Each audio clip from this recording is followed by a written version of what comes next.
Hello, welcome to Create a Life You Adore podcast. Exciting. So, focusing on the incredible subject of sleep, which I've been geeking out on.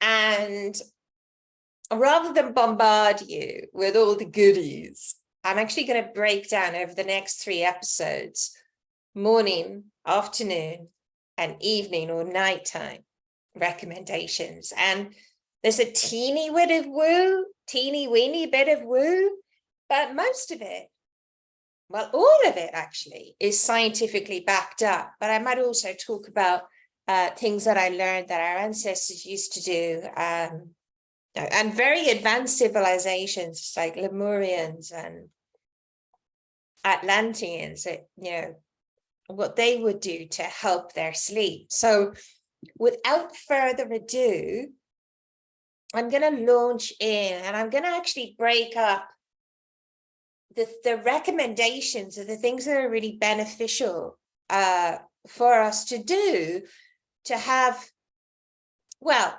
to address sleep problems, but also you don't have to have sleep problems to get real goodness from this, because think back to a night where you slept really badly. How did you feel the next day? Grim, right?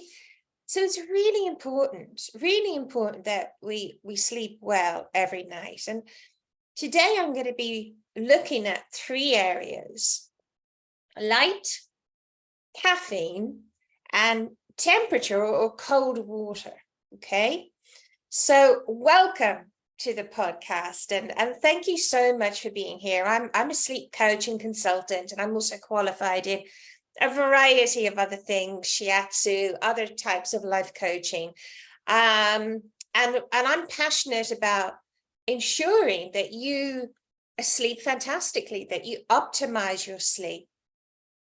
And this is a very, very common, popular area, and I get a lot of questions about it. So I'm going to be covering some of those as well. And feel free to put the questions in the comments, to send us questions, because I'm here to serve. As I said, this is something that I'm absolutely passionate about. I'm going to be sharing valuable tools.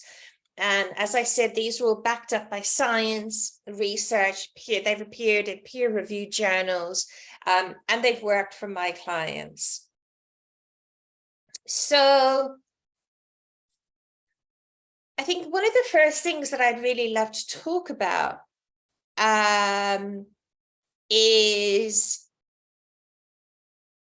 the effects of not sleeping well. Not only is sleep beneficial or necessary for our mental health, but it's actually the foundation for a lot of other things: our mental health, our physical health, performance of all kinds, cognitive performance, physical performance, etc. Okay, and it controls many things like our immune system, healing. Have you ever gone to bed and you cut yourself and you awaken in the morning, it's like magically healed. And it's also related to our appearance, how we're glowing or not, our skin health, whether we can think clearly or not, and also what we'll be like as we mature, as we gain years behind us, as I like to say. And also what will happen with us in terms of cognitive performance. Will we decline or will we not? So it's very, very, very important. What will happen with our memory, especially as we age. And there's many, many, many benefits, and many awful things that can happen if we're not sleeping well. Okay. Now, there's a book that I'm going to be quoting quite a lot. So there's a couple of things. There's the Huberman Lab podcast, which I absolutely do. And then there's a book by Professor Matt Walker, and he's based at the University of California in Berkeley. And his book, Why We Sleep, I highly recommend it. But I'm going to be sharing some of the keys from his book. But he talks a lot about how critical sleep is to our mental health and our physical health, okay? And how great life is when we are sleeping well, you know, how much more energy we have, much more energetic and focused and happy we are. You know, we have a more positive mood when we're sleeping really well. So if you want a life you adore, for me, the first step is to ensure that you're sleeping incredibly. And that includes going to sleep, you know, once you go to bed, but also if you awaken in the night, and we have sleep cycles. So we naturally awaken about 5 or 6 times during the night. Mostly we don't remember that. Maybe you get up and you go to the bathroom. And that's totally natural. But then are you able to get a sleep after that? So this is really looking at how to optimize your sleep. In other episodes, I'll talk about how the good things that you can do in the afternoon, things that you can do in the evening to help your sleep. I'll also be talking about shift workers and jet lag, things that can really help, because we haven't all got perfect lives. And also, you know, with people with kids, getting up early for flights, etc., etc. So I'm going to be sharing all of these wonderful tools with you, including actually what to do if you awaken in the middle of the night, how to get back to sleep, or if you've had a really awful night's sleep, how some tips on how to actually recover from that, okay? And even some groovy hacks on how to replace the sleep that you've lost, okay? So I'm going to be covering all of this in the next few episodes, how to optimize your afternoon and your evening so that you sleep incredible. And as I said before, all of this will be backed up with scientific research. You know, all of what I'm going to be sharing has been backed up, and a lot of it has appeared in peer-reviewed journals. So if you have insomnia, sleep apnea, or sleep problems, or even if you sleep well, but maybe you feel like you're not 100% rested 100% of the days, the nights, then you're in the right place. So why is it really important to sleep well? Well, as I said earlier, sleep is really the foundation from which all the goodness comes. Mental health, our physical health, our energy, you know, our performance mentally and physically. Whether we get ill or whether we recover quickly if we do get ill. Whether we can think clearly. Whether we're going to live a long and also happy life or not. So, have you ever noticed, I suffered from insomnia, and this is why I'm so passionate about this. And I remember when I was suffering with insomnia, the mornings that I would awaken and I'd slept incredibly, it was like, this is the best thing in the world. You know, it was like total and utter bliss. I awaken and say, oh my God, I slept well. You know, I used to feel like I could do anything. So the first area I want to look at, and this is so fascinating to me, and it had a huge effect on my life and that of my clients when this was addressed. because everything in life improves when we're sleeping incredibly. So let's sleep fantastically. Okay. So we have a head and let's compare it to a room, okay, with a door, a couple of windows. Now, your brain and your nervous system control whether or not you're digesting food or not. Controls whether or not you're stressed or not. Okay? Controls whether you're happy or sad. And all of the stuff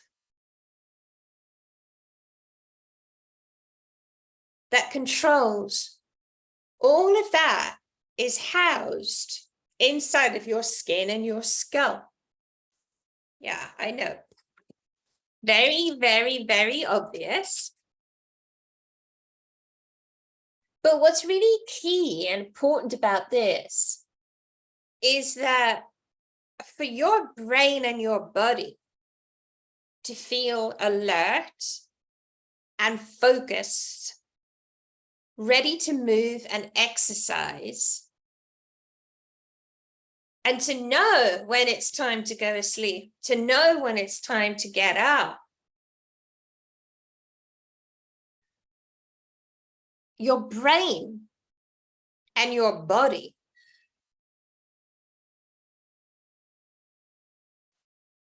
it needs cues, okay? It needs to know when is the right time to get up, to awaken, and when is the right time to go asleep. And when these cues are off, and this happened to me, and I see it happening to my clients a lot, you know, we look at our phone if we wake up in the middle of the night. It's the worst thing you can do, because then that tells your body, oh yeah, God, I better get up now. And it just ruins it. Not only ruins that day because you can't get back to sleep, but the following night as well. It just totally throws the rhythm out. Okay. So the cues and the inputs that we need come through stimuli. Okay. And it's like these cues are light. They're light photons.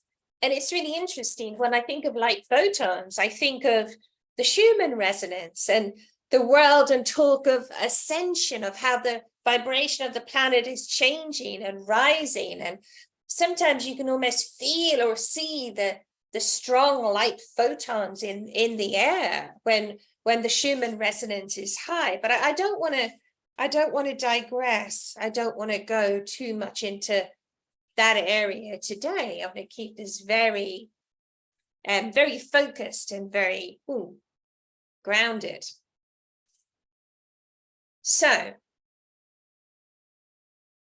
your brain and your body need cues, okay, so that it knows when to do different things, okay, and these cues come through, say, let's call them stimuli, okay, but you can also think of these as maybe levers or tools. Okay, the main levers and tools that allow you when you're awake and when you're asleep, and to get better sleep every single night.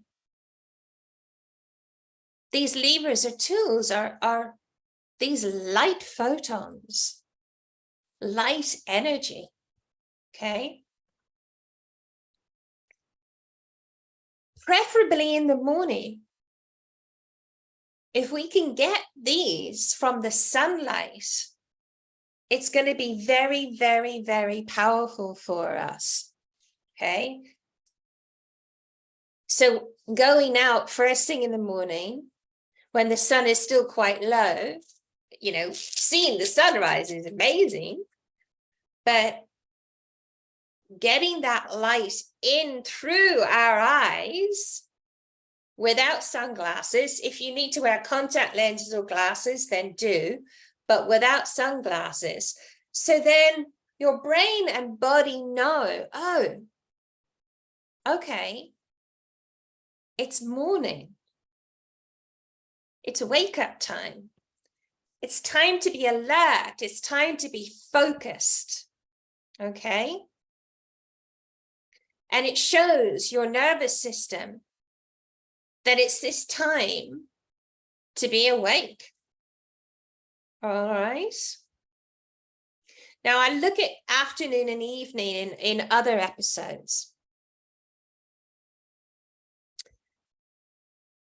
And I'll also talk about temperature, and ideal if you can have a little bit of a cold shower. But regardless of what time you wake up, one of the first things that happens is your body temperature rises. Okay. And actually often that's one of the reasons that we do awaken in the morning, because our temperature rises. Now, but also that can be to do with us getting up and moving around. But here's the fascinating thing. When our body temperature rises, this causes an increase in the release of a hormone called cortisol. Now, cortisol, we often think of that as a bad thing, okay? It's talked about as a stress hormone, but it's not only associated with stress, okay? It's also really, really good for your immune system. But here's the thing. As long as cortisol is elevated at the right times, then it's incredible, okay? Now, the right time for cortisol to be elevated is first thing in the morning, okay?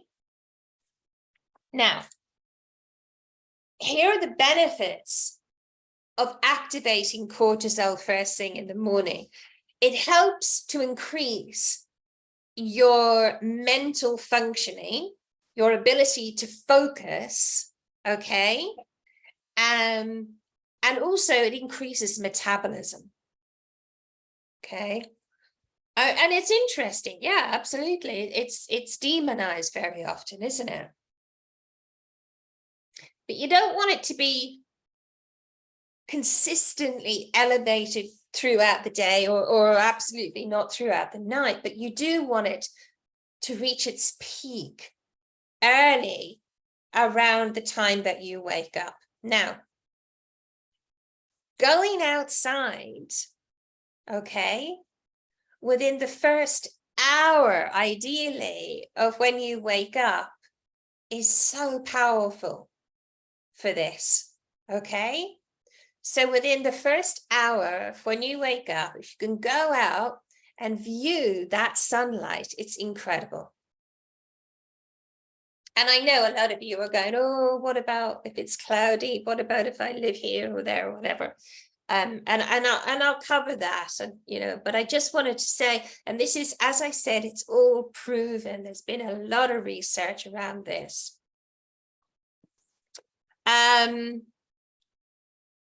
You see, triggering that cortisol means it's not going to happen later in the day when you go outside and see the sunlight. And the reason is because you have nerve cells in your eyes, you have neurons. Yeah. There is a name for them. I'm not sure if I can either find it or pronounce it. So yeah, here, these neurons are nerve cells in your eye, so intrinsically photosensitive melanopsin cells, but that's not important, okay? But these neurons respond really well to bright light, especially first thing in the morning. And what they do is they connect with other cells in your body, okay, and they send signals to your entire body that trigger this cortisol release. And this gives your brain a wake-up signal. Now, the other thing that it does is it triggers an internal timer for you to fall asleep later that night. Okay? It triggers an internal timer for you to fall asleep that night. Okay. Isn't that incredible? So what I do is, as soon as I can, I get out of bed and I head outside. Sometimes I'll take a little herbal tea with me or whatever. And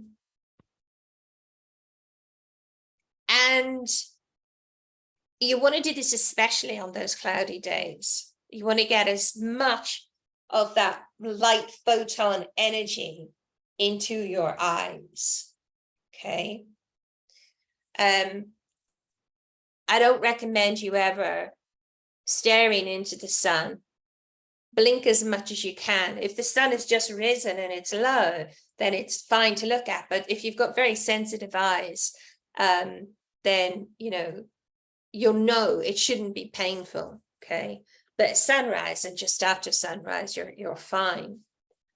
But if it's higher in the sky, it can be painful. Okay. You don't want to do that. You don't want to look directly into the sun, and blink as much as you need to as well. So if it's too painful to look at directly, then don't do it. Okay. Without sunglasses, if you need contact lenses or other glasses, then please do wear that. Through the windshield of a car or through a window, if you can't get out, it doesn't work as well. And I'm going to be talking about light meters and measuring lux and everything in another episode as well. So yeah, but not in this episode. I wanted to start off fun, quick episode and gentle. So get outside, ideally within the first 5 minutes, or definitely within the first hour of when you wake up.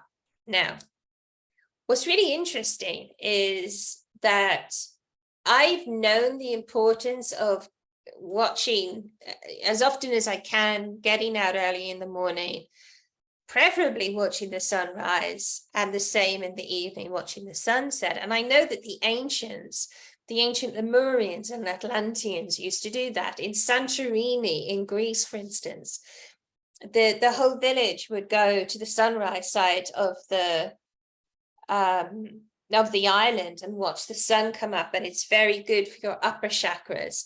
And then the evening they would go and watch the sunset, and it's very good for your lower chakras, getting you all juiced up, but also getting you ready for sleep. So you'll be really grateful that you've done that. One of the things I must say of how I work with clients, I guide them through my 5-step MM method, and they get clarity during that process on what's going to work for them. And we look at all of these things. We look at their caffeine intake, their sleep hygiene, all of these things, just in baby steps, and one thing might work for you, something else might work for someone else. But I just wanted to cover many of the things that do work and that are also backed up with science in this episode. And, you know, I talked about a little bit of the woo-woo there, but there are hundreds of peer-reviewed research papers showing that this works, that light viewing early in the day is the most powerful thing that you can do. Okay, it has a really powerful effect on your ability to not only fall asleep, but to stay in a beautiful deep sleep that, you know, that night. Okay, so it's a foundation. So you're going to be glad that you did this.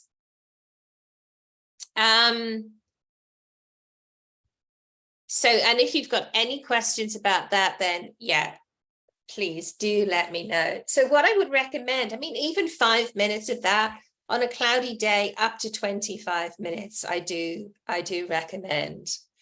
10 minutes even on a cloudy day is fine. Yeah.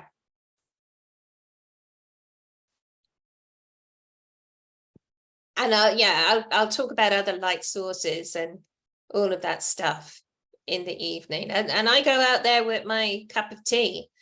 And what's interesting is that, yeah, absolutely. Go for a walk your dog. Intuitively, animals just know that this is really great and they head out, but we need guidance. And if you miss a day, then double it up the day after. You should be doing this at least 80% of the time. Yeah. So that's the first thing. Light. The second is temperature / cold water. I talked a little bit about temperature a moment ago. It's a really great thing to increase your body temperature first thing in the morning. Okay. Now, what you can do, and one of my favorites, I've been doing this for a year or two. I suffered from depression a few years ago, and actually it was a Navy SEAL that suggested to have a cold shower for the last minute. And I've been doing that religiously every single morning. I hadn't had a spot of depression.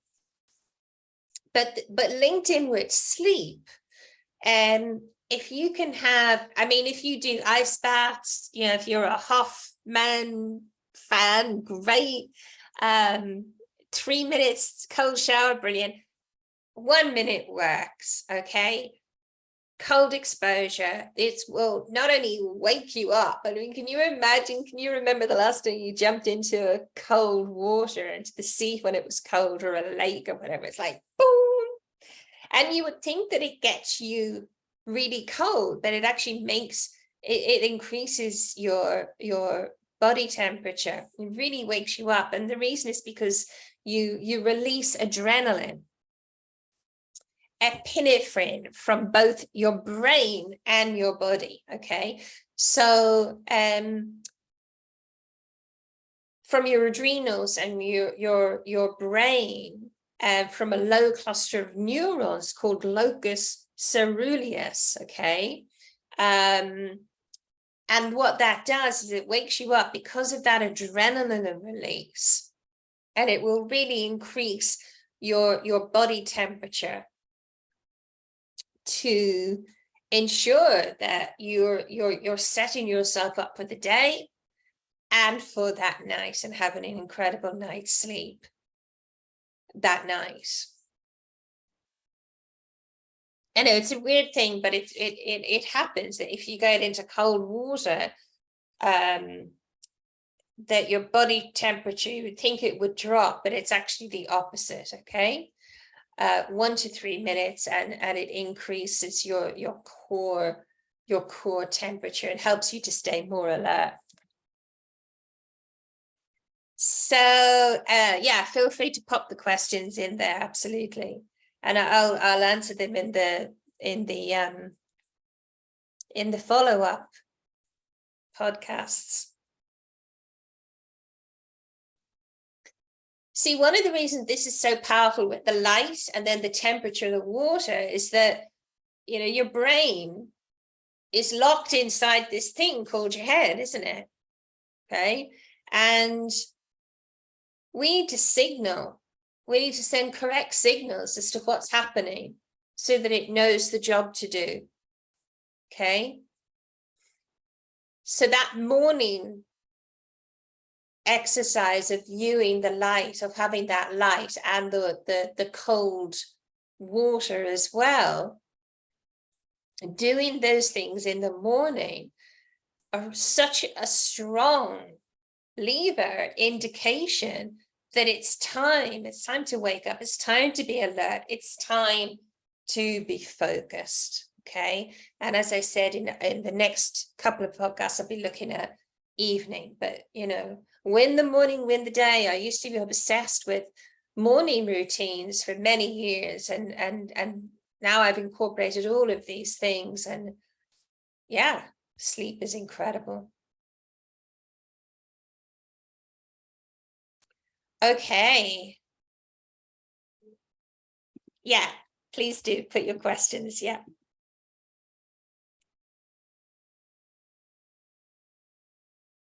Okay.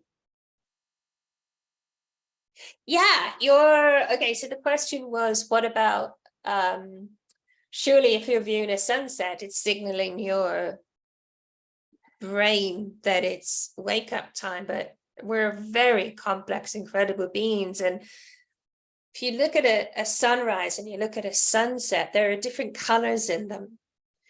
So they're sending different signals to our brain, so it knows that it's time to switch off. It's kind of like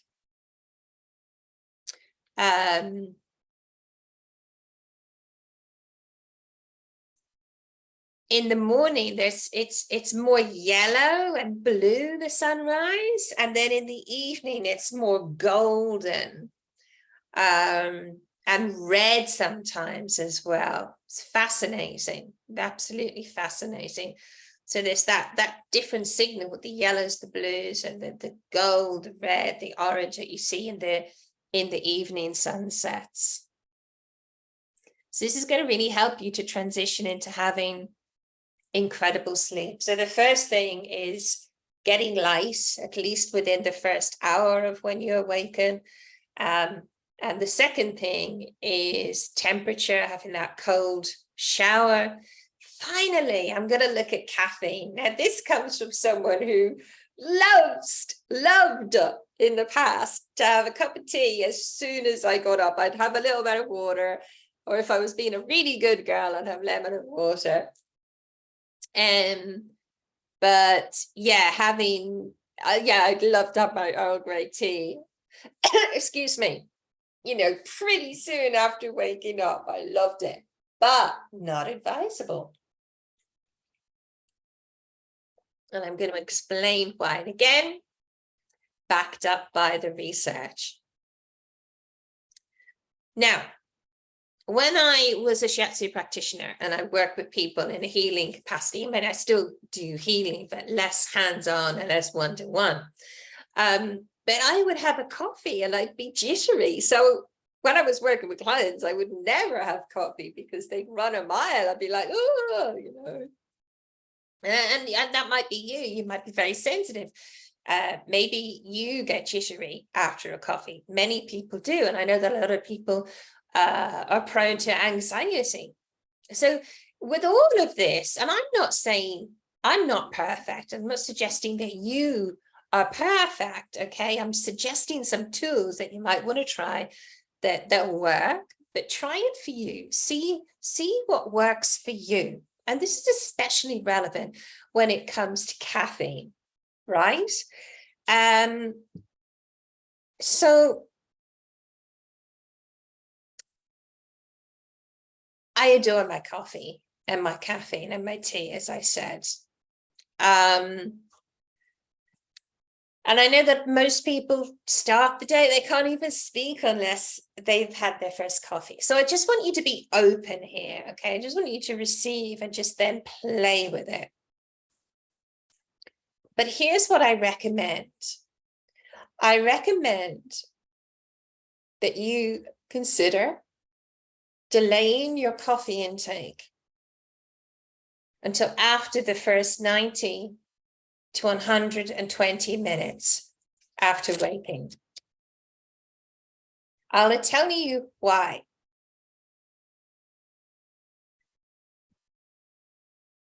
We have something in our body called adenosine, okay? And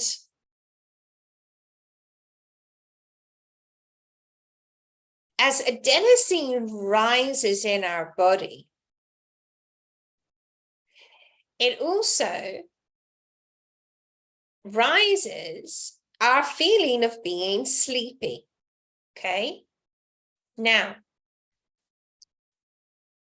caffeine is an adenosine antagonist. That means that it limits our sleepiness, okay?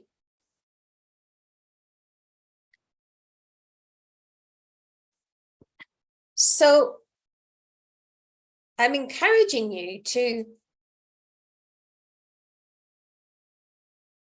get rid of whatever adenosine is circulating in your system in the first 90 to 120 minutes of the day. So get the sunlight, okay, get some movement, maybe have your cold shower, and then wait before you have that caffeine.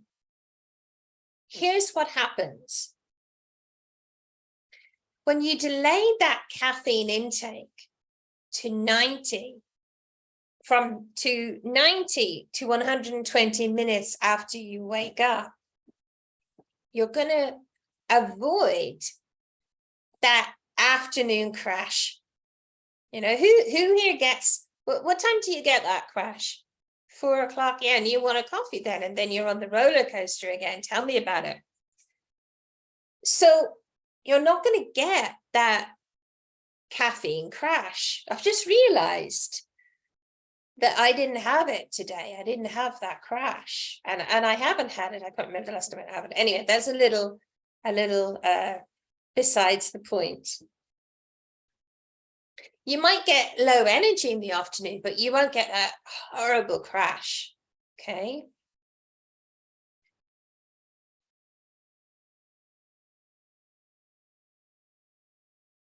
And then obviously, yeah, you will, you know, when you get that crash, you're just like, oh God, I need a coffee. And you're starting that, that crazy roller coaster again. So if you wait 90 to 120 minutes after you awaken. Now, in terms of when you should stop drinking coffee, that's really, it's a very, very personal thing. I know if I have coffee after 2 o'clock in the afternoon, that I won't sleep well. I'll find it very difficult to get to sleep, and I'll wake up. It's different for everyone. Some people can have their last coffee at 4 o'clock. Again, play with it. Okay, see what works for you. And in that book that I talked about, Matt Walker actually talks about this, and he does say that even though people think they can drink coffee late in the day, 4 o'clock, 5 o'clock, 6 o'clock, he says that it actually does disrupt the architecture of your sleep. You know, you think you're sleeping well, but you're actually you're not sleeping as well as you could if you had stopped drinking coffee at 2 or 12 or even 11 a.m. Some people stop drinking caffeine. So we've got 3 things, and you know, I'm just putting these out as suggestions. See what resonates, see what works, play with it. Because you know, when as I said, when people work with me, whether they've got terrible sleep problems or they just want to optimize their sleep, it pops as part of the 5-step MM method, what step they need to take. It could be the caffeine, it could be they need to layer all of it, it could be the light. You know, everyone is different, but I'm just putting some suggestions out there. So the first one today is the light in the first 90 minutes when you awaken. And then the second thing is the temperature, that cold shower. And then the third thing is just to think about waiting 90 to 120 minutes before you have that coffee or that caffeine. And how delicious is that going to be? I actually tried something this morning, which was I got myself out and I loved, being in the sunshine, having the sun coming in my eyes. Now that I have all the information, the science behind it, I love it. And then what I did was then when it was like, when I'd been up for 90 minutes, I had my coffee hours and it was heaven. It was total heaven. So play with it and let me know how you get on. Please drop in any questions. I'm going to be answering questions in follow-up episodes, and please share this, subscribe, and I'll see you next time where we'll be looking at good things to do in the afternoon and good things to do at night to ensure that you're optimizing your sleep. You sleep incredibly and you have sweet, sweet dreams and create a life you adore. Please share this episode with anyone you think will need it. And I love you so much. See you next time. Bye, beauty.